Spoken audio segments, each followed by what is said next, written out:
Madame, Monsieur, au moment où nous enregistrons cette émission, c'est la dernière plénière de la région, du Conseil régional de la Martinique, ce qui nous coûte, ce qui nous vaut l'absence de Gabriel Gagnon, mais nous avons les fidèles adeptes du kiosque. Daniel Compère, bonsoir. Bonsoir à tous. Petite coupe de cheveux, légère. Oui, il fallait bien. C'était nécessaire. Il était temps. Oui. Monsieur Mouachi aussi. Oui, tout à fait. Une petite coupe de cheveux pour rester dans le temps. Rafraîchir les idées. Alors, on ne te verra pas pendant quelques temps parce que tu commences la campagne. Tout à fait. La semaine prochaine, je ne serai pas avec vous. Quatrième sur la liste de Grand Assemblée. Cinquième. Moi, j'aimerais que tu sois souvent candidat parce que ça t'oblige, de façon obligée, une sérénité, une tranquillité, un détachement. Parce que tu es toujours candidat quand tu viens à mes émissions. Et puis, l'image. Bonsoir, monsieur. Tu es candidat à rien. Il est candidat au succès. Il est candidat au succès, à la gloire et à la réussite. Il est actif quand même pour mettre sous la grille les candidats. Non, mais quand une campagne arrive comme ça, Majo est jubilatoire. Je vais les cuisiner, je vais m'occuper d'eux. Un article important dans le Progressiste de cette semaine, c'est la lettre de Gilbert Eustache à la population diamantinoise. Vous savez que Gilbert Eustache, qui est un sympathisant et un DM, oui. Est passé avec armes et bagages, pas tout à fait parce que son conseil municipal a rue dans les Brancards. Il est parti avec un petit canif. il est passé à Ensemble pour une Martinique nouvelle. Et puis un numéro de justice qui me semble, non je me trompe, un peu plus épais que d'habitude. Oui, on a consacré une bonne partie aux attentats de Paris. Aux attentats de Paris, avec la liste du Grand Assemblée pour faire réussir la Martinique. Et surtout le projet. Et puis le projet, mais le projet réduit. Alors le projet sous une forme synthétique, puisqu'il y a le projet sous une forme dense, et puis un projet sous forme de dépliant, un 4 pages. Nous allons procéder d'ici le 6, si on a le temps, à l'analyse, mais tu ne seras malheureusement pas là, l'analyse des programmes économiques. Mais grosso modo, dépression première, je crois que les listes ont de grandes ressemblances, ce qui s'explique par le recours aux mêmes spécialistes, aux mêmes techniciens.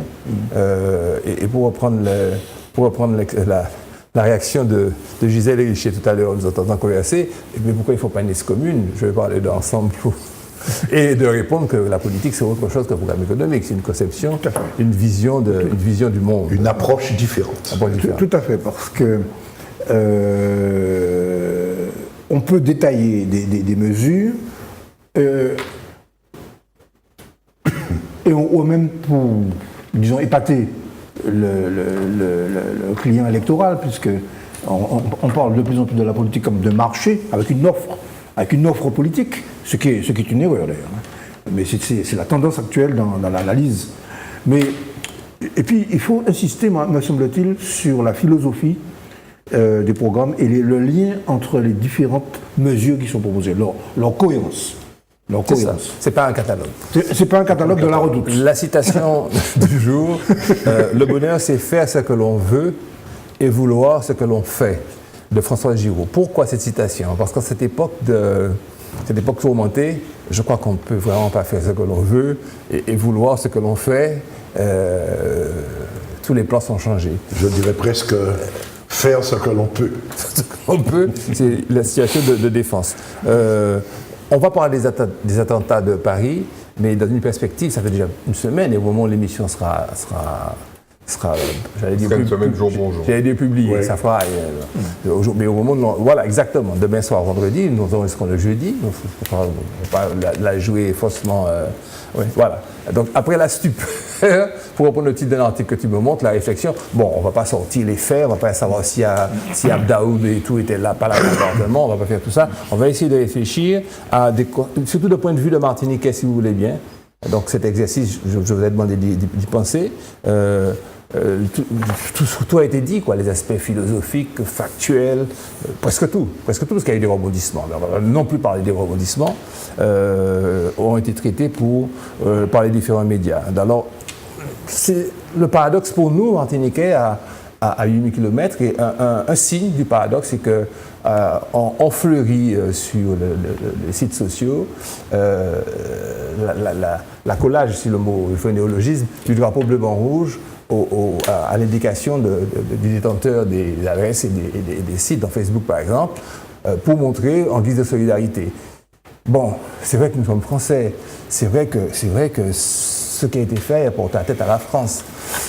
Mais cette adhésion spontanée, c'est vrai qu'en majorité, nous voulons rester français. Bon, mais je pensais que nous voulions rester... Enfin, ça m'a...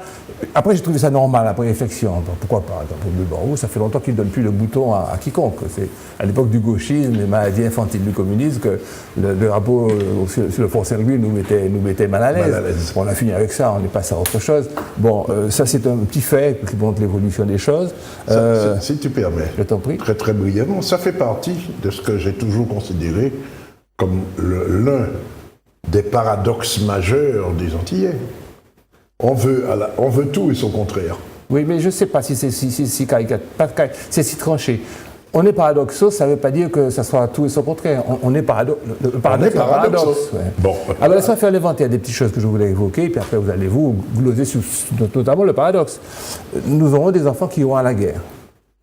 Et qui vont guerroyer la fleur au fusil en Syrie ou ailleurs. Ça, c'est un fait. Il y en a déjà dans certains corps spéciaux. Il y a eu. Bon. On peut se demander, on peut s'interroger sur la position de notre immigration. Oui. Au milieu de tout ça, comme elle est, si vous avez des informations, si vous avez des contacts, de la famille, qu'est-ce qu'ils pensent de tout ça? Bon, on peut s'interroger valablement sur le risque d'exportation du conflit dans nos eaux, ici. Attention, bon, ça me semble parfait pour dérouter, pour enlever du territoire des forces militaires et affaiblir les plans de protection dans l'Hexagone. Notre expérience de coloniser, parce qu'on a été colonisé, on a subi la traite, on a subi l'esclavage, on a subi cette grande souffrance, nous permet-elle de porter conseil, ils ne vont pas nous écouter, mais de voir avec précision comment le chemin emprunté par ces ex-colonisés n'est pas bon. Au-delà de la barbarie, au-delà de tout ça, ça va de soi, on ne va pas les gloser pour dire qu'ils ont une explication, ils ont une justification à ce qu'ils ont fait. Et puis, il reste un problème des Antillais et des Arabes, quoi. Est-ce que, dans notre façon de mettre nos petits drapeaux bleu, blanc, rouge, est-ce qu'on n'est pas seulement anti-arabe, comme on est anti-haïtien? Est-ce qu'on n'est pas xénophobe? Est-ce qu'on n'est pas un petit peu, nous aussi, raciste sur les bords, quoi? Oui. Monsieur, je vous donne la parole. Chacun à son tour, dites-moi ce que vous pensez de cet aspect plus global que les faits, que l'évolution de la situation. Daniel? Bon, moi je reprends. Tu parles du paradoxe. Donc, non, mais le paradoxe, j'ai déjà dit l'essentiel, même brièvement. Tout le monde, forcément, devant une telle barbarie, tout le monde se sent français. Oui. Bon, on peut comprendre ça. J'en veux pour preuve la déclaration du député Azéro à l'Assemblée nationale. Il s'est fait applaudir debout. Oui. Bon, la patrie, la France, etc. et tout. On ne s'attendait pas forcément à un tel discours de sa part. Bon, mais enfin, les circonstances sont là. Je suis surpris que tu sois surpris. Je suis quand même un petit peu surpris. Bon, ceci posé, moi ce qui m'intéresse surtout, ce sont les conséquences effectivement possibles pour nous, alors déjà pour les Antillais qui sont en France, d'accord, et pour nous sur place. Quand on dit qu'on est à l'abri, jusqu'à nouvel ordre. Qui a dit ça? C'est ce que j'entends. Ah bon. Déjà, la ministre Paul Langevin l'a dit dans un premier temps. Dans un premier temps, avant de revenir là-dessus. Bon, l'état d'urgence est étendu à la plupart des Outre-mer, sauf Saint-Pierre-et-Miquelon et je sais pas quoi. La Polynésie. La Polynésie. Je ne sais pas, je ne suis pas sûr que l'ensemble des Martiniquais ait bien compris ce que ça signifie. Parce qu'on risque d'avoir des réactions. L'état d'urgence, ça veut dire quoi? Ça veut dire plus de vigilance de notre part, mais la vigilance, bon, ça veut dire quoi? Je ne vais pas me mettre à regarder de droite et de gauche chaque fois que je sors dans la rue. Mais ça veut dire que les forces, certains diraient les forces de répression, les forces de police et de gendarmerie, les forces de l'ordre, voilà, sont habilitées à dépasser ce qui est la norme en matière de fouilles, en matière de perquisition, de détention, en matière de... Voilà, c'est ça, c'est tout cela que ça veut dire. Et je présume qu'un certain nombre de gens, tout en applaudissant le fait qu'il y ait l'état d'urgence, vont se sentir gênés aux entournures quand ça risque de leur tomber sur C'est pour 3 mois. sur les épaules. C'est pour 3 mois. Oui, mais 3 mois, ça nous met Noël et peut-être même le carnaval. Oui. Ah non, sûrement le carnaval. Ah bon. Oui. Claire. Michel. Non, pour revenir au paradoxe, je crois que le premier réflexe de tous les Martiniquais résidents en Martinique, c'est de penser tout le monde a des parents. À des parents Ils sont là-bas. Mais oui. Bon, Et de première se chose, sentir concernés. on se précipite sur le téléphone. Bien sûr. Et on appelle nos fils, nos sœurs, nos tantes, nos cousins, nos neveux, etc. pour leur demander si par hasard, surtout, hein, bon, mon frère qui est chien boule. Bon, premier bail, me penser. Est-ce que monsieur passe au Stade de France? Stade de France, c'est vrai. Premier bail, me penser. Bien sûr. Bon, donc, il y a cet aspect des choses. Et bon, d'autre part, il y a un côté affectif, c'est que, avec la démocratisation du voyage, des gens ont été en France et quelquefois connaissent physiquement les lieux où se sont produits les attentats. Donc, notamment Voltaire, moi je prends un exemple du côté de Voltaire. Pendant des années, nous avions une école de la direction de la concurrence, de la consommation et de la répression des fraudes qui se trouvait là. En fait, on se sent concerné pour la on se sent concerné. Bien. Donc, sans que ce soit une adhésion patriotique forcée. Et puis, il y a alors, tu as posé une question, qui à mon avis, qui est importante. La position de notre émigration et des émigrations par rapport à cette situation. Moi, je crois que nous serons obligés, à un moment donné, de redire ce que, me semble-t-il, nous avions dit lors de l'affaire de Charlie Hebdo. C'est que, qu'on le veuille ou non, tous les ex-colonisés, à des titres différents, se trouvent dans une situation paradoxale par rapport à la société française. Les Antillais sentent bien, quand ils sont en France, qu'ils sont une communauté à part. Et d'ailleurs, ils essaient de reconstituer toutes différentes formes, associatives notamment, des liens de solidarité entre eux. Bon. Quant aux émigrations arabes, notamment de la deuxième, troisième et quatrième génération, le fond du problème, on voit bien que parmi les terroristes, ce sont la plupart du temps des gens qui sont issus de l'immigration arabe, arabo-musulmane, des anciennes colonies françaises de l'Afrique du Nord. Tout à fait. Notamment le type qui a été abattu c'est un Marocco, belge. Oui. Bon, bien. Alors, la question, c'est que une partie de cette communauté qui se réfère à son pays d'origine, comme de manière identitaire, et qui n'est pas intégrée dans la société française, et qui est exclue socialement. À mon avis, la question sociale est d'abord.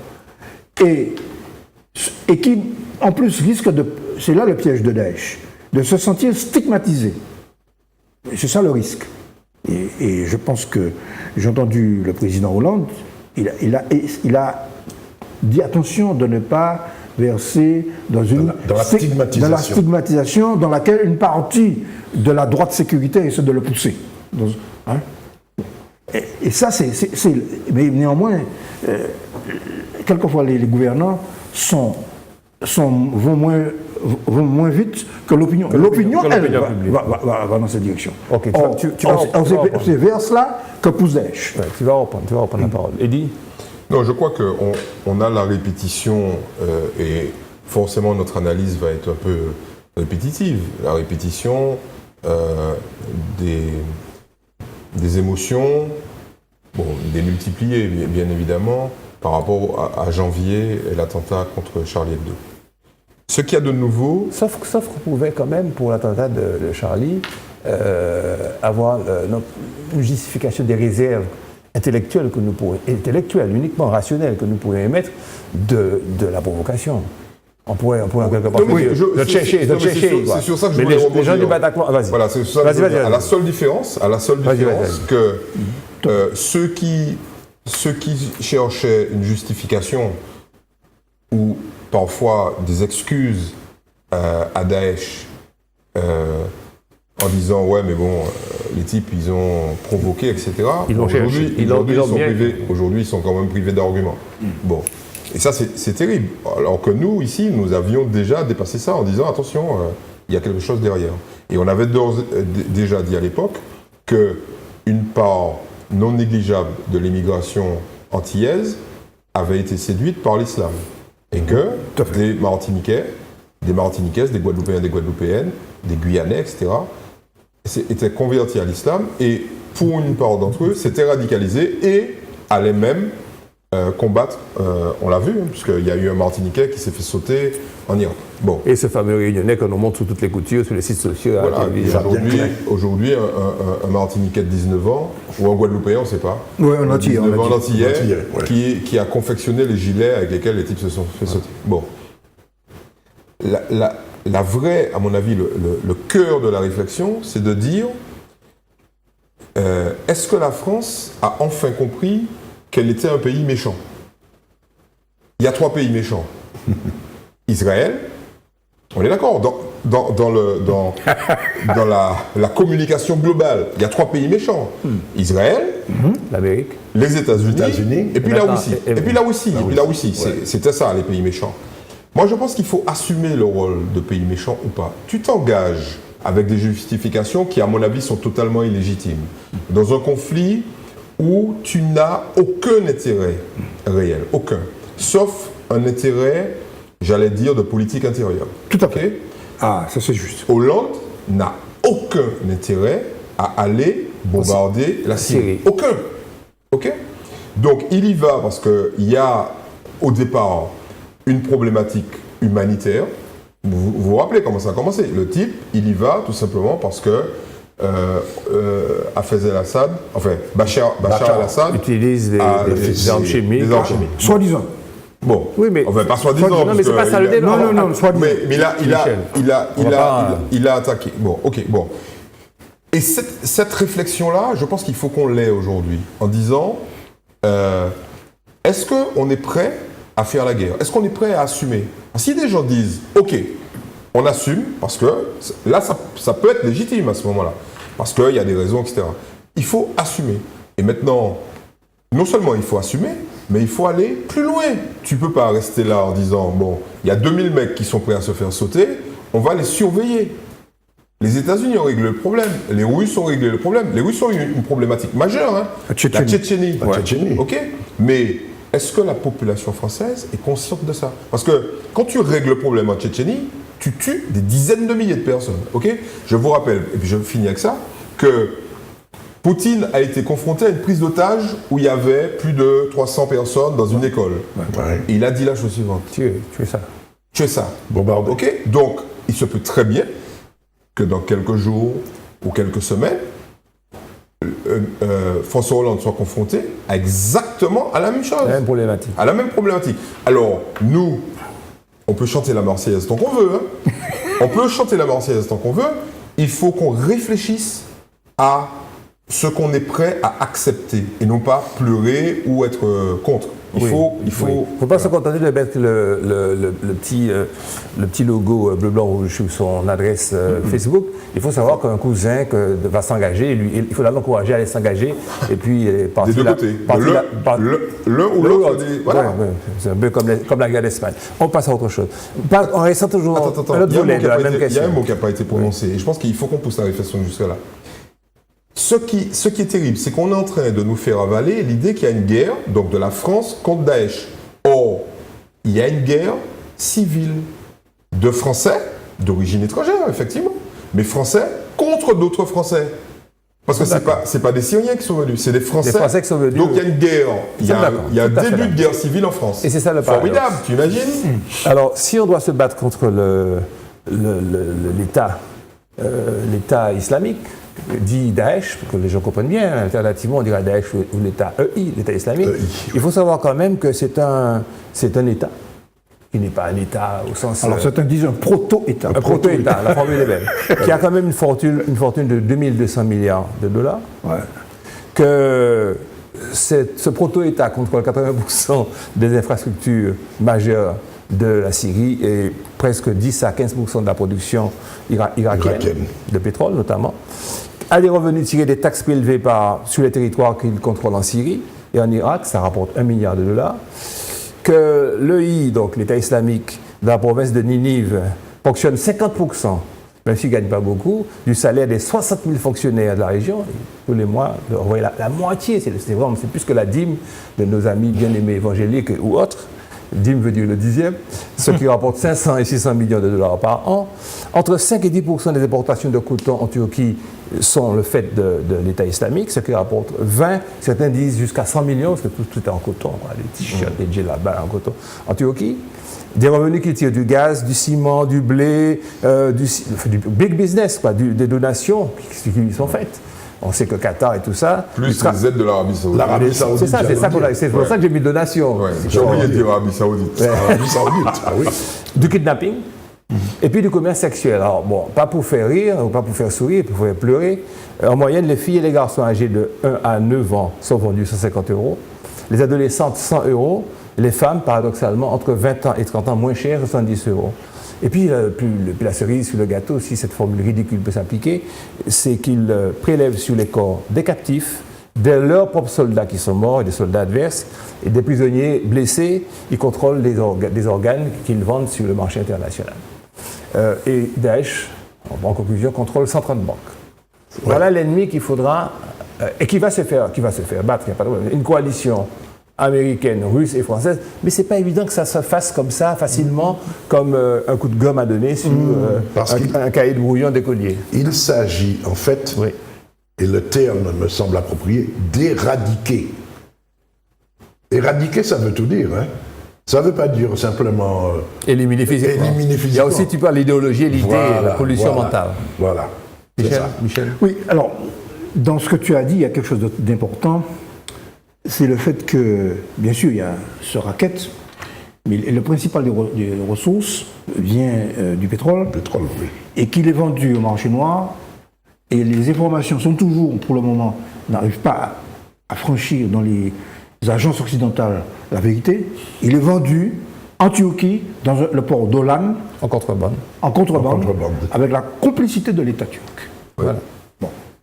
Et ça nous ramène aux ambiguïtés de la politique, de la diplomatie française à l'égard de la Turquie, du Qatar, de l'Arabie Saoudite, qui soutiennent armes et même quelquefois physiquement avec des conseillers militaires, ces pays-là, les Daesh et d'autres groupes qui rejoignent Daesh. Dans le sens de ce que tu as dit, n'avez-vous pas vu sur les réseaux sociaux ce groupe de Boko Haram avec des armes, toutes les armes françaises? Ouais.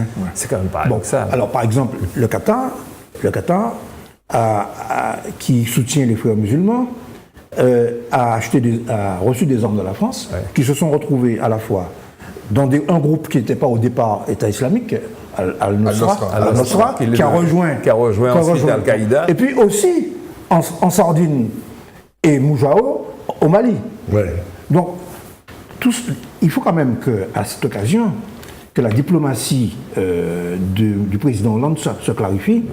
Il y a un mois, quand la Russie a annoncé son intervention en Syrie, toute la presse occidentale a même dit que l'OTAN a même dit que c'était une menace à l'égard des pays occidentaux. Ok. Bon. Alors aujourd'hui, il y a un revirement. On comprend. Oui. Et Poutine a déclaré ceci. La Russie avait raison. Alors, il a tenu d'ailleurs. Je t'arrête, Bachar aussi. Bachar el-Assad. Oui, il a dit la vie, finalement, fait que les choses avancent. Je dirais que. Ça peut la dialectique. Il n'a pas oublié qu'il a été aux écoles du KGB. Voilà. Et il a dit que les contradictions ont éclaté. La perversion, qui est une école de perversion du marxisme. C'est intéressant parce qu'il arrive à la France qui arrive aux États-Unis. C'est tu armes une faction rebelle qui se retourne contre toi. Ouais. Bon, donc on est bien d'accord qu'on est dans la même dialectique et dans le même processus. Mais c'est pas ça qui est très important, puisque ça, c'est à 2000 km. Quoi. Ce qui est important, c'est ce qui se passe. Ça vient chez toi. Ouais, voilà. Tant que ça se retourne contre toi sur des théâtres d'opération lointains, tu expliques que bon, tu as fait un mauvais choix, bon, mais puis tu te réadaptes. Mais quand ton mauvais choix met le feu à ta société, ça c'est différent. Ouais. C'est différent. Et je crois que la réflexion, elle est profonde. Elle est morale. Elle est éthique. Et surtout, ce qui est terrible, c'est qu'elle met en jeu un équilibre de démocratie, non pas pour 2 mois, mais pour des dizaines d'années. Ah oui, on est entré dans une nouvelle période, une nouvelle ère. Tout à fait. Dans des dizaines d'années. C'est-à-dire que le type, en fait, je vais être peut-être un peu pragmatique, voire caricatural, mais en clair, le type qui voulait acheter un appartement à Paris, il doit réfléchir à cette idée fabuleuse que Paris, ça peut être pour les 30 prochaines années un endroit dangereux. Bam, bam. Attendez. C'est ça la réalité. Attendez, je voudrais quand même revenir sur un point. Est-ce que nous devons, compte tenu de ce réalisme dont nous faisons preuve, de cette acuité, de ce sens aigu des réalités, est-ce que nous devons par là jeter la pierre à ceux qui sont des patriotes français, qui continuent à aimer, ma question contient la réponse, qui continuent à aimer une certaine France? Je me suis posé la question cette année dernière en préparant l'émission. Je me suis dit, mais quand même, chacun de nous a son petit morceau de la France dans son cœur. Comme le disait tout à l'heure Michel, ce sont des lieux, ce sont des moments de vie, ce sont des espaces. Et puis c'est aussi tout cet acquis de la France, quoi. La littérature française, les principes. Et puis aussi cette masse d'amis et de camarades que nous avons, qui sont des adeptes de la liberté, de l'humanisme et tout, qui fait que un garçon, un Bruno Nestor Azero, qui est député au Parlement et qui se sent intégré dans cette société, je ne lui jette pas la pierre. Mais il ne s'agit pas de ça. Il ne s'agit pas de... Attention, il ne s'agit pas de ça. Je pense que... je répète ce que j'ai dit une fois à propos de la Réunion. Je demandais à un ami réunionnais pourquoi il n'y a pas de parti indépendantiste à la Réunion. Il m'a dit, mais au sud de la Réunion, il n'y a rien. Il n'y a rien, il y a des pingouins. Ouais. OK ? Et nous, en dessous de nous, il y a quand même pas mal de choses, quoi. Il y a le Brésil, l'Argentine, enfin, le monde n'est pas fini. On n'est pas au seul. Sud de la Martinique. On n'est pas tout seul. Ouais. Mais on a ce réalisme et ce pragmatisme absolu. C'est que, qu'est-ce qu'on ferait, nous, face à une vraie menace? Et les gens, moi j'adore les Martiniquais parce qu'ils sont d'un pragmatisme absolu. Qu'est-ce qu'on ferait, nous, collectivement? De manière, je dis nous, hein? Oui. Nous. Qu'est-ce qu'on ferait face à un tremblement de terre de force 9 avec 80 000 morts? Ça nous a fait si la montagne Pelée, je rappelle aux gens que les gens qui vous disent qu'une éruption volcanique de la montagne Pelée, ça va concerner Saint-Pierre et le Carbet et Grand-Rivière. Non. C'est une petite. Une grosse, c'est 400 km². 400 km de circonférence. OK? Non, pas de circonférence, de rayon. De rayon. 400 km de rayon. 400 km de rayon, c'est Caracas. Ouais. OK? C'est pas compliqué, en fait. À peu près. Ouais. Donc, nous pris, Sainte-Lucie pris, etc. Et les petits poissons dans l'eau. C'est pas même ça. Non. Dominique, il y a 6 volcans de la même catégorie que celui de la montagne Pelée. Et ceux-là, ils sont actifs. OK? Donc, les gens qui vivent dans un environnement comme ça, de menace absolue, je ne parle pas de terrorisme, hein, ils sont forcément pragmatiques. Donc, ils disent la chose suivante. Frère, l'histoire, le hasard nous a donné un lien avec quelqu'un qui, a priori, ne nous aime pas forcément, mais c'est pas grave. Et il y a un type, qui est terrible, un ami à moi qui dit la chose suivante. Ça fait tuyau. Montez le dos et puis restez là. Messieurs, nous allons aborder maintenant les mesures qui ont été prises qui nous concernent, comme tu le disais. Est-ce qu'on s'est bien rendu compte, je reprends ce que tu as dit tout à l'heure, de ce qui va nous arriver, parce que nous sommes dans le cadre français, s'agissant de la prorogation de l'état d'urgence de 3 mois, le renforcement de l'arsenal antiterroriste français, j'essaie d'abréger, hein, en créant 5 000 emplois. On devrait dire merci à là-dedans, nous donnons 5 000 emplois dans la police, la gendarmerie, 2500 dans la pénitentiaire. 2500 dans la pénitentiaire, ça veut dire qu'il en manquait vraiment pour que les prisons ne soient plus un lieu d'incubation de terroristes. 1000 dans les douanes pour contrôler les frontières qui soi-disant n'existent plus. L'interruption des réductions d'effectifs dans la défense, c'est-à-dire moins de soldats envoyés dans le foyer ou non embauchés. Les contrôles systématiques. Contrôle systématique. Le pacte de sécurité qui l'emporte sur le pacte de stabilité, ça veut dire que bon, nous avons joué l'Europe, et puis pour l'Europe, quoi. Et puis nous avons ça l'autre jour. Pour l'instant, il n'y a plus de. Mais à mon avis, 600 millions, c'est un chiffre à la baisse. Et dit l'homme des chiffres. 600 millions, c'est un chiffre à la baisse. Non, mais 600 millions, c'est un chiffre pour rassurer les fonctionnements en Bruxelles. C'est pas compliqué. Tu prends 5000 personnes à qui tu donnes 2000 € par mois pendant un an, ça fait 1 milliard d'euros. C'est obligé. Bien sûr. Sans compter le reste. Mais ça veut dire que les Français comptent encore moins que nous, alors. Mais oui. À partir de 600 millions de certains quoi, chiffres. 600 millions de quoi. Ça veut dire quoi? Tu as oublié des taxes, enfin tout le reste. Quoi. Il faut les équiper, ces gens-là. Ouais. Ils doivent avoir des chaises, des bureaux, des téléphones, des ordinateurs. Il faut les former, parce qu'ils sont pas opérationnels tout de suite. On est à 1 milliard d'euros. Il faut les former à cadence accélérée. Et leur bagnole. Et tout, et puis leur fusil. Et puis les bureaux. Et puis les hélicoptères. Alors justement, on y vient. Une citation. La France, parce qu'elle a été agressée lâchement, honteusement, violemment, sera impitoyable à l'égard des barbares de Daesh. Elle agira dans le cadre du droit, heureusement, avec tous les moyens qui conviennent et sur tous les terrains intérieurs comme extérieurs, en concertation avec nos alliés qui eux-mêmes sont visés par cette menace terroriste, a martelé François Hollande. Dans ça, il y a un petit peu du message. Il y a du message, il y a des euros qui tombent, qui pleuvent, et puis il y a surtout le fait qu'il faut une armée qui était, souvenez-vous, en état de réduction drastique de ces bombes. La réduction est arrêtée. Oui, elle est arrêtée. Mais seulement, où est-ce qu'elle est maintenant, l'armée? Alors, je vous donne rapidement, j'essaie de faire une synthèse. 7000 personnes pour le dispositif Sentinelle, c'est ce que l'on voit avec des FAMAS qui marchent. Dans les rues, etc., qui devraient donner, travail qui devrait donner à des vigiles. Donc, c'est 7000 hommes dans la durée, et quand ça devient chaud, c'est 10 000 hommes. Mais ça ne peut pas durer plus d'un mois, parce que les hommes sont épuisés. Bon. Une moindre, on l'a déjà dit, déflation des effectifs. Il y a 18 750 suppressions de postes en moins sur les 34 000 qui étaient prévus. Exact. Donc ça fait 18 000 calculs pour les salaires pendant ce temps-là. Ouais. Sur les théâtres extérieurs, l'armée française est sollicitée à la limite, mais vraiment, elle carbure, elle est au rouge. 7 000 militaires étaient déployés en opération extérieure, je ne vous dis pas où, Sahel, ou le Guinée, mais c'est beaucoup d'endroits quand même. Irak, Centrafrique. C'est un pays qui est en guerre sur un tas de fronts. Au Liban. Au Liban. Dans le sud du Liban. Et puis aussi ce qu'on appelle les forces dites prépositionnées. Elles sont tout le temps là.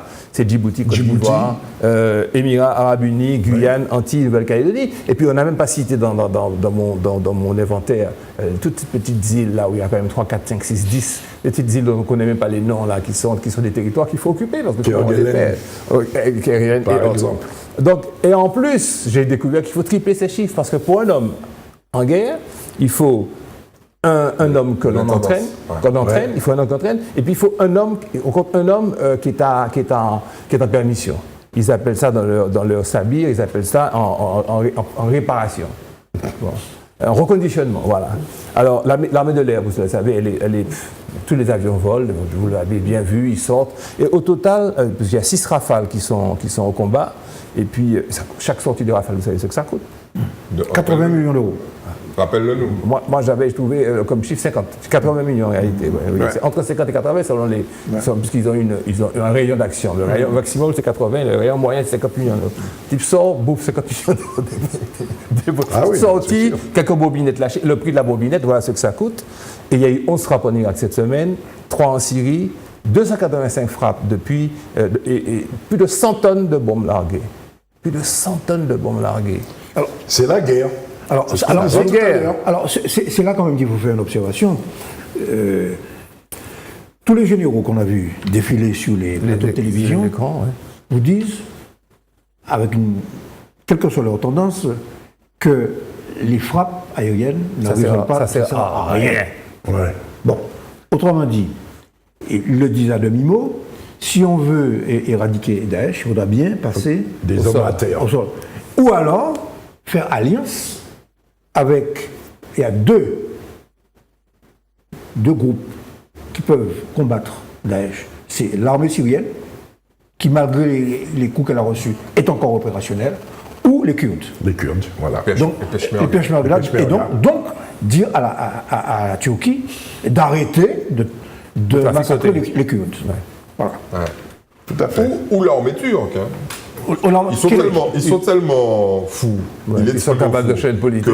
qu'il peut dire bon, on y va. Quoi. C'est la deuxième armée de l'OTAN. Mais de même que le déploiement mais Michel, le déploiement de toute la flotte comme ça à proximité, c'est des tonnes et des tonnes de fuel utilisé, des hommes. Tu es toujours en train de calculer. C'est nous qui payons ça. Mais c'est nous qui payons ça. Et ça va à l'inverse de la COP 21 sur le climat.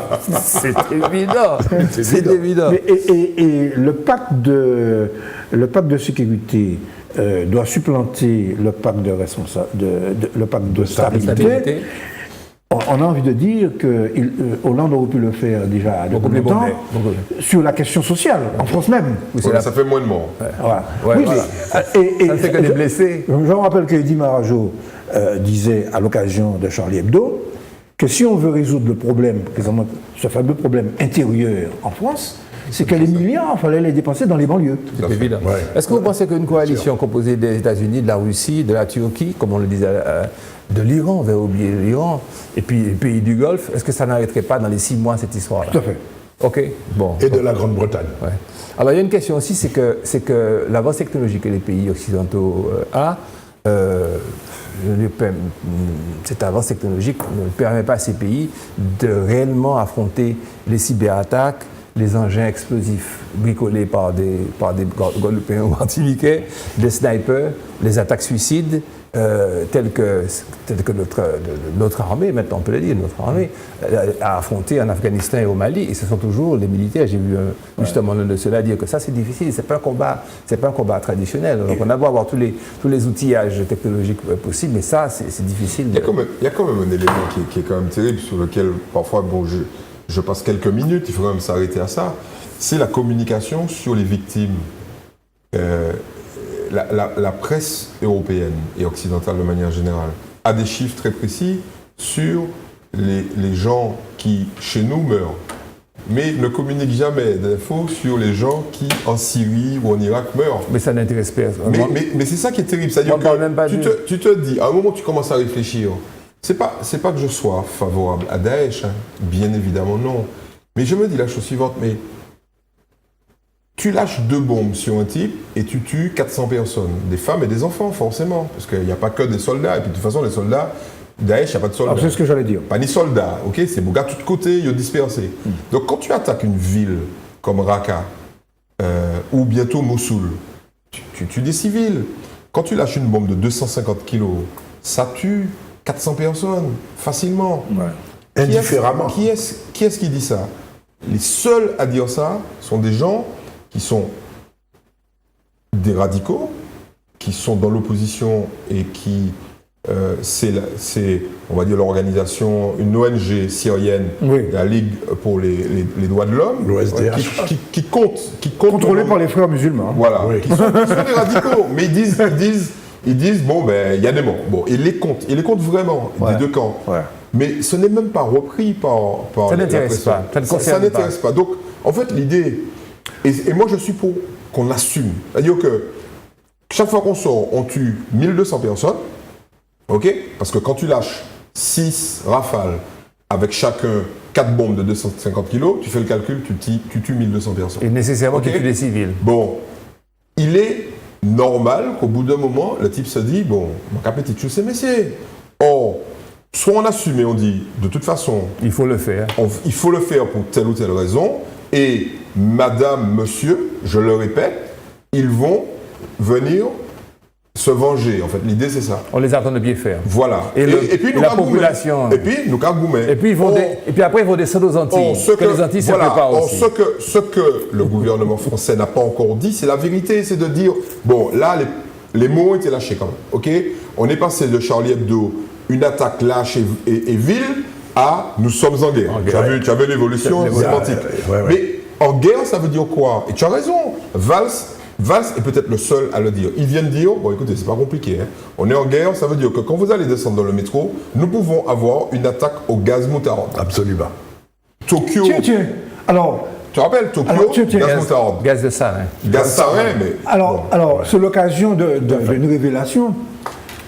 Là, on nous révèle que les radicaux islamistes ont mis la main sur des stocks d'armes chimiques de l'armée syrienne et qu'il n'est pas du tout sûr que les attaques chimiques attribuées à l'armée de Bachar al-Assad n'aient pas été effectuées dans la banlieue de Damas par le groupe Al-Nusra.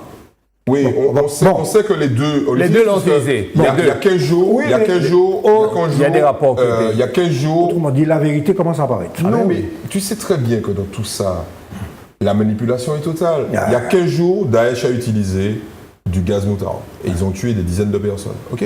Donc, est-ce qu'on assume ou pas le fait d'être en guerre? Or, on n'a jamais posé la question aux mecs qui habitent Saint-Denis ou Garges-Ligonnaises. Ils n'ont jamais dit, oh bon alors les frères, vous êtes prêts à assumer au Parlement nos décisions au Parlement de la France, au Parlement d'abord. Mais ils n'ont qu'à voter. Ils n'ont qu'à voter l'attaque syrienne, ils ont voté. Hein. Ce que Eddy est en train d'expliquer, c'est que Daesh était planté dans la population, ok, et que précisément... Comme un poisson dans l'eau. Et c'est un des aspects de la difficulté de cette guerre à 10 000 mètres qu'ont éprouvé les Américains contre les Vietnamiens. Ouais. Chaque fois que tu mets une bombe, eh bien, tu mets des populations du côté des combattants. C'est évident. Oui. Quand tu bombardes un hôpital. Donc, Messieurs, les gens sont assez d'angoisse, ils rentrent là, c'est un petit peu. Machin, j'ai pas vu que. Ah oui, mais. Votre émission sera totale. Mais non, mais elle était suffisamment éloquente sur les problèmes en background, en arrière-plan. Nous allons parler maintenant, si vous voulez bien, des hôpitaux et cliniques et le palmarès de l'Express, qui est assez intéressant, parce que ça remet les choses à leur place. Je pense notamment aux gens... Ce que j'aime bien, c'est la cohérence, tu sais. On est dans des victimes. Au quotidien aussi, on est malade, et au quotidien aussi, on meurt. C'est ça, je suis réaliste. 605 établissements publics et privés ont été passés au crible dans 37 spécialités. Et certains... Oui. Je voulais quand même vous citer une petite blague intéressante. Groucho Marx, célèbre comique américain, a mis comme épitaphe: je vous avais bien dit que j'étais malade. J'étais malade. Absolument. C'est le réalisme terrible. On te dit ça, hein, comment t'es malade. Gardez la moyenne. Comment t'es mange. Donc certains hôpitaux d'outre-mer sont cités. L'objectif est d'établir pour chacune des spécialités le classement des meilleurs hôpitaux cliniques en fonction de différents critères. Les critères sont la qualité des techniques opératoires. Comment on est opéré. Écoutez-moi bien. Hein. Bon. Le volume d'activité, ce qui est important, parce que plus on opère dans une spécialité, plus on a le savoir-faire, on a la main. La durée moyenne de séjour, etc. C'est la Réunion qui se sort le mieux. Est-ce que c'est parce qu'elle est lointaine, comme tu disais, il n'y a rien dans son avion. Sans que le mec arrive pour opérer, il est déjà mort. Ouais, il y a comme 16 heures d'avion. Donc le CHU de la Réunion, qui se trouve situé à Saint-Pierre de la Réunion, obtient la meilleure moyenne. Il a quand même seul. Quand tu dis la meilleure moyenne, des DOM. La meilleure moyenne des hôpitaux français. Impressionnant, ça. Oui. En 35e position concernant la prise en charge de l'anévrisme, 24e pour l'accident vasculaire, 45e pour le cancer des voies aérodigestives. Ça veut dire qu'on est bien placé pour être soigné pour tout, être opéré pour tout. Le CHU de la Martinique est classé 43e pour les AVC. Celui de Guadeloupe, 62e pour la chirurgie des cancers des voies aérodigestives, c'est-à-dire le haut. Ouais.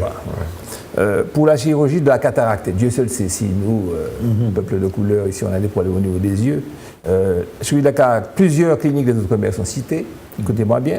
En Guadeloupe, donc c'est pas la peine de prendre l'avion pour aller se faire opérer de la cataracte en France. La clinique des eaux claires, ça c'est connu. C'est connu, oui. Elle est 49e. La polyclinique de la Guadeloupe, aux Abîmes, 97e. La clinique d'Urieux à La Réunion, également bien placée, pour le cancer de la prostate. La prévalence du cancer de la prostate est, comme on le sait, totale et absolue aux Antilles, outre-mer en général, et en Afrique aussi. Oui. Revenons à nos problèmes. Et dans le sud des États-Unis. Voilà. Et dans le sud des États-Unis, la Louisiane et tout ça. En Guadeloupe, le CHU de Pointe-à-Pitre apparaît au 12e rang dans ce classement national. Ah, ce CHU qu'on va reconstruire parce qu'il serait obsolète et tout. Donc, ça ne veut rien dire. Hein. La clinique Les Eaux Claires, toujours en Guadeloupe, se classe 88e, ce qui est pas mal, pour la chirurgie de l'adénome de la prostate. Savoir, je suis allé chercher. Hein. Oui, c'était une grosseur. Disons l'adénome. Le CHU de la Martinique se classe au 90e rang. Sur combien, tout ça? Ben, sur le nombre de cliniques et d'hôpitaux qui... 600. Voilà. Le chlordécone, oui, 600 en tout.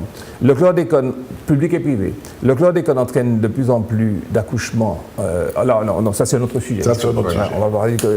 Voilà le classement, donc on n'est pas si mal soigné que ça outre-mer. Ben, on le saurait si on était mal soigné. Hein. On le saurait parce qu'il n'y a pas beaucoup de gens qui peuvent se permettre le luxe de monter dans un avion et d'aller, et on n'a pas de taux de mortalité supérieur à la moyenne nationale. Donc, donc on est plutôt bien soigné.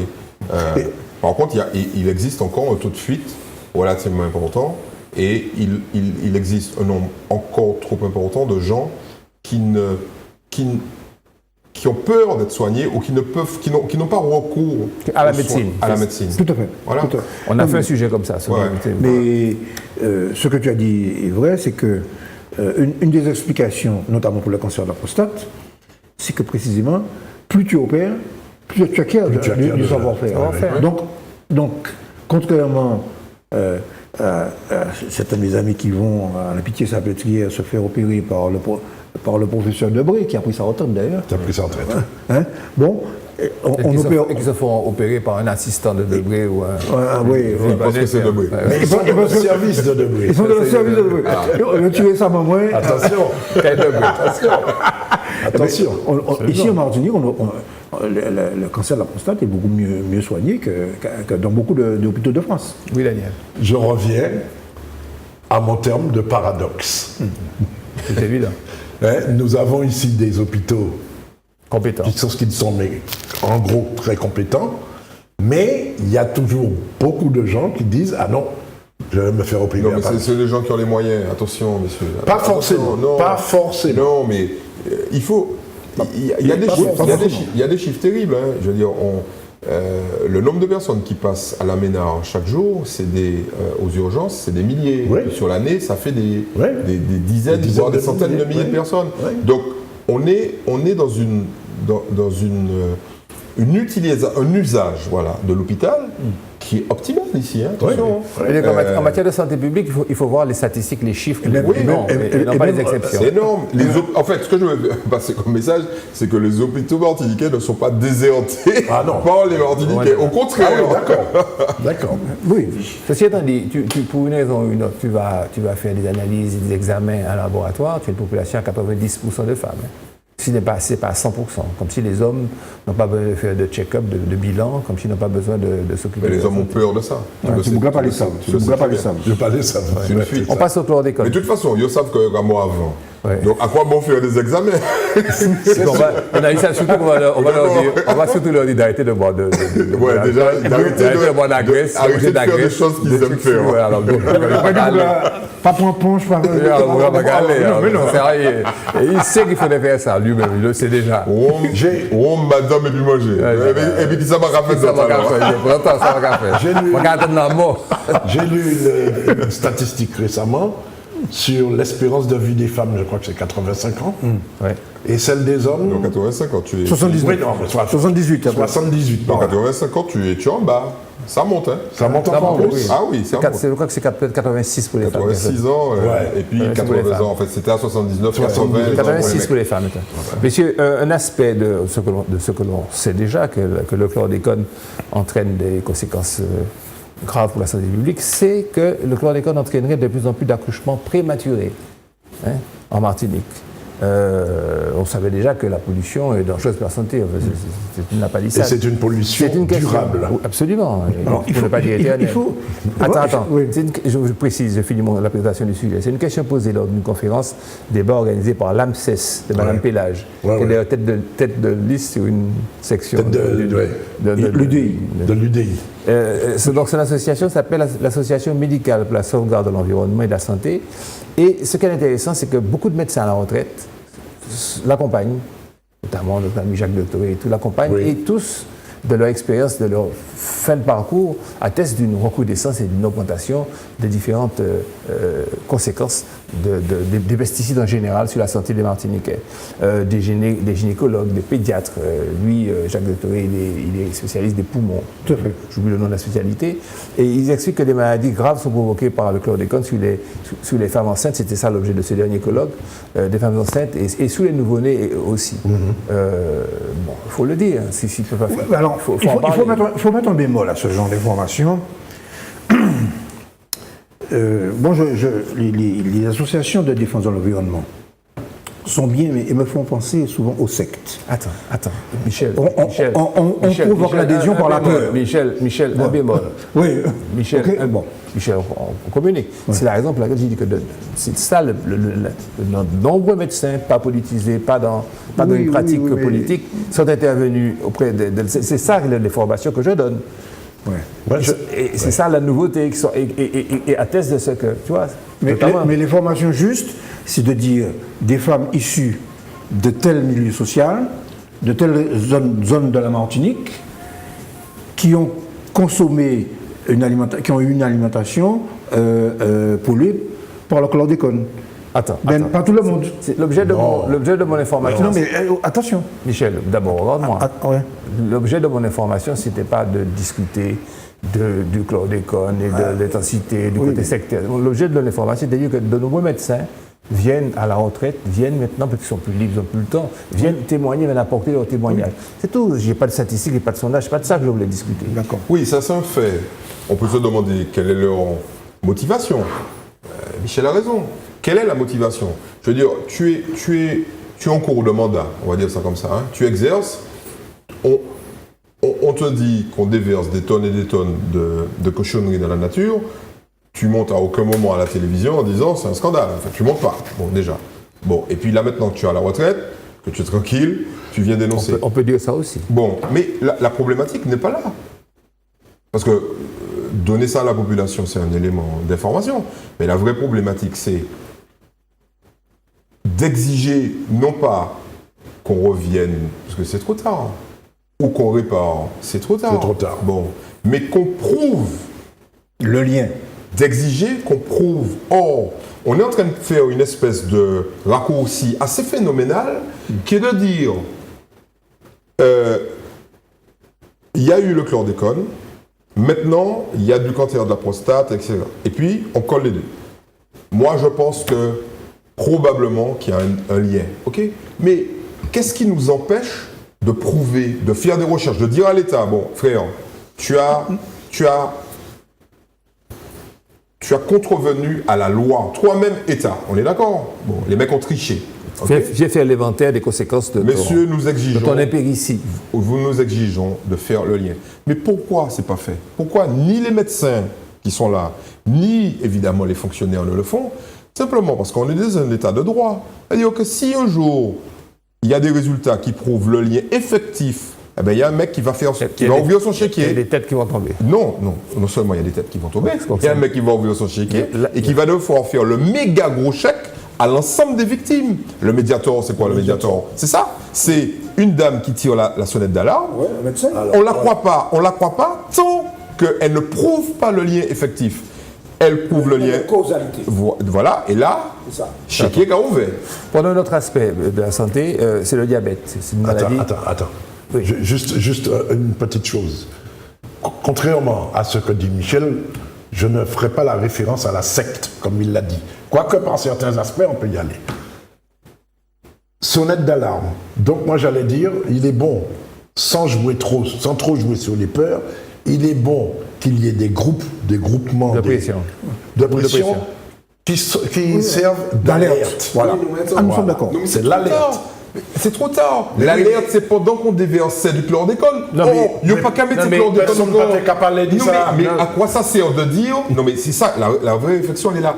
À quoi ça sert de dire le chlordécone a été mauvais si on ne dit pas prouvons, donnez-nous l'argent pour prouver qu'il a été mauvais. Pour quelle raison? Pour prendre en charge, effectivement, et mieux les gens qui ont été victimes de ça. Mais prendre en charge, c'est deux choses. Hein. C'est médicalement, ouais. ok, Et puis Et financièrement. Oh, quand je dis la chose suivante, les gens qui ne disent pas et qui n'exigent pas ça sont complices de l'État français qui dit... Messieurs, nous sommes nous aussi des révélateurs. On ne va pas révéler. Alors, il y a quand même, faut quand même On va aussi, pas il y a quand même, Oui, il y a quand même on une le dit, enquête. ça. Oui, on l'a dit. peut le dire. Il y a quand même une enquête du professeur Multinier en Guadeloupe qui s'appelle Caru-Prostate, bon, qui établit une probabilité Ouais. entre le chlordécone et un certain nombre de cancers. Une recrudescence de Mais cancer. tout à l'heure, Eddie a rappelé, il y a aussi une prévalence Oui. qui est aussi Naturelle. naturelle, qui est liée au gène. Je l'ai dit, messieurs. Oui, d'accord. Je l'ai dit Tout à fait, avant tout à fait. ça, Non, mais je nous l'ai sommes dit. d'accord. On avance, on avance. Et puis, il y a une deuxième enquête qui fait le lien sur le cordon ombilical Ouais. des femmes enceintes. Oui, je voulais parler d'une chose importante, parce qu'il y a eu les journées du diabète et nous souffrons de notre chair, dans notre parenté, de ce problème. C'est une maladie silencieuse, on ne la voit pas venir, qui touche 4% des Français. Les ultramarins sont jusqu'à 2 fois plus nombreux. Conséquence, un taux d'amputation excessivement élevé, puisque on estime à plus de 3 millions de personnes en France souffrant du diabète, et c'est considéré comme chose d'important, alors que chez nous, toute proportion, regardez, ça serait exponentiel si on fait le rapport. Ouais. Bon, on n'a pas le temps. Multiplié par 150. Bon, 150. Bon. Ces chiffres révèlent donc des inégalités. C'est une terrible injustice entre différentes régions de France, puisque nous sommes la France, et une très forte prévalence dans les départements d'outre-mer. En Guadeloupe, ce serait 8,1% de la population qui serait concernée. C'est vachement important, c'est très important, pardon. À La Réunion, 8,8% comme par hasard. En Martinique, un tout petit peu moins, 7,4%, mais c'est la même chose. Et en Guyane, 7,3%, des chiffres qui ne comprennent pas les très nombreux malades qui ne savent pas qu'ils sont malades. Tout à fait. Et qui sont diabétiques. Et puis en plus, il y a différents diabètes, des différents types, diabète 1, diabète 2, vous savez comment c'est complexe. C'est la Fédération française des diabétiques qui a fait, fort heureusement, une journée. Ça me semble avoir été relayé en Martinique. Oui, tout à fait. Alors, autre chiffre alarmant, c'est le taux de mortalité lié au diabète qui est plus élevé. On meurt plus ici. On n'est pas simplement diabétique, mais on meurt beaucoup plus. En Guyane, il y a 68 sur 100 000 habitants qui meurent du diabète, et c'est les chiffres sont à peu près les mêmes, je ne vais pas les reprendre, on n'a pas le temps, c'est bientôt la fin de l'émission, dans les différents départements d'outre-mer. Ce qui veut dire qu'il y a des problèmes d'alimentation. Alors la loi Lurel qui réduisait le sucre, je ne sais pas si... Et puis aussi des problèmes de sédentarité, on ne court pas, on ne bouge pas et on ne fait pas de sport. Il y a probablement dans ce une pays-là. explication génétique. Et c'est probablement, comme pour le reste, comme pour la prostate... Il y a une bonne part qui est l'alimentation. De la consommation d'aliments. Absolument. La consommation Je voulais qu'on fasse, mais ça, il faudrait y consacrer une émission. Je voulais qu'on en prenne, on le fera. Malheureusement, Michel sera mort. Journalistiquement, les résultats des élections législatives de 2012, puisque c'était des circonscriptions pour faire des législatives. projections. Voilà, exactement. Pour faire des projections. Pour faire des projections, pour essayer de faire un exercice intéressant. Mais on peut dire quand même quelque chose. Si on prend, Olivier Jean-Marie l'a fait, c'est sur son site, si on fait des projections liées aux résultats des législatives, le Grand Assemblée gagne. Il faut le dire. Oui, parce qu'il faut dire qu'en 2012, le Grand Assemblée avait obtenu 3 députés. députés. Mais en même temps, la situation A changé. La situation a changé, c'est vrai. Et ce sont ces changements de la situation qui feraient appel à notre sagacité, à notre finesse d'analyse, et notamment celle du grand analyste qui est Eddie Barajo. Oh non, tu Mais ceci sera l'objet. Alors, soyez là la semaine prochaine, c'est précisément ce qu'on Mais fera. c'est le peuple qui a le dernier mot. Ah oui, mais nous sommes heureusement. Il y a Nous quelqu'un n'avons qui aucune n'a pas influence. intériorisé sa défaite, c'est Michel Branchy, et c'est très bien. À la semaine prochaine, il est méchant, il dit. À la semaine prochaine. Passez une bonne semaine.